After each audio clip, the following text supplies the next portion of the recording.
Hey guys, welcome back to Jensen's Reptiles for another video. I got a request for a care video for a Brachypelma smithy or Mexican red knee tarantula from Locomast. I'm sorry if I'm saying that wrong. So I'm going to tell you everything I do to keep her happy and healthy. This is my tarantula Erie. She is about 4 years old, and she is a Mexican red knee tarantula or Brachypelma smithy. So this is her enclosure. It is an Exoterra habosphere.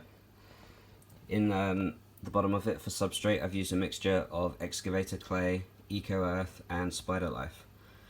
I made her a burrow here using a balloon, a piece of string, and I packed the clay around it, popped the balloon, pulled it out once everything was set. So she has a hide down here, and she has a skull hide here, which she uses a bit more often. Erie's in pre-molt at the moment, so I'm expecting a molt from her any time now.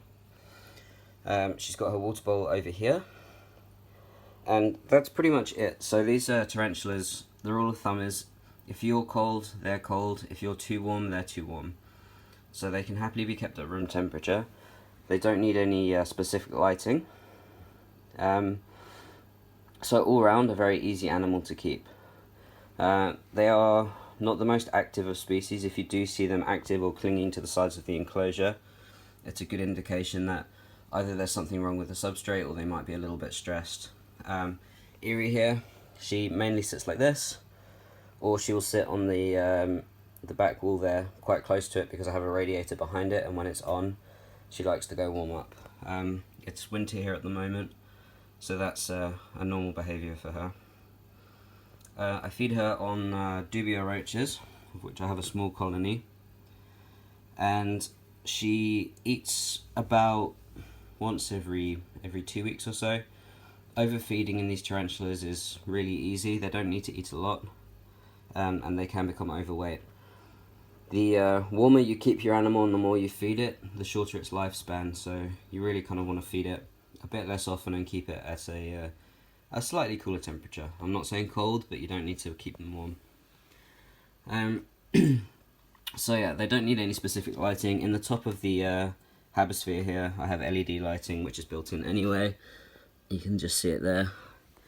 On the side of here, I've put some locks, because these guys are really good at getting out of anything that you keep them in that isn't secure.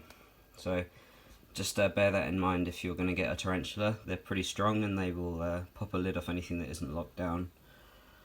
So that's pretty much it about them. They're super easy to keep, really cool animal, lovely colours.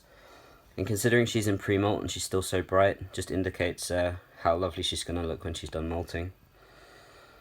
As far as slings go, you can keep them in a much smaller container. I would suggest always providing a water bowl of an appropriate size. These spiders don't drown, slings don't drown. You don't need to use sponges or anything like that for water. You can just give them a small water bowl and they'll be fine. It will really help them when it comes to molting. They'll drink a lot and expand the abdomen, and they'll molt a lot easier. So if you've got any questions about tarantulas, I will help as much as I can. I'm not the most knowledgeable about all species, but I do know a fair bit about the ones I have. So if you have any questions, let me know. If you liked the video, please hit like and subscribe if you haven't already. I hope you're having a great day. See you soon.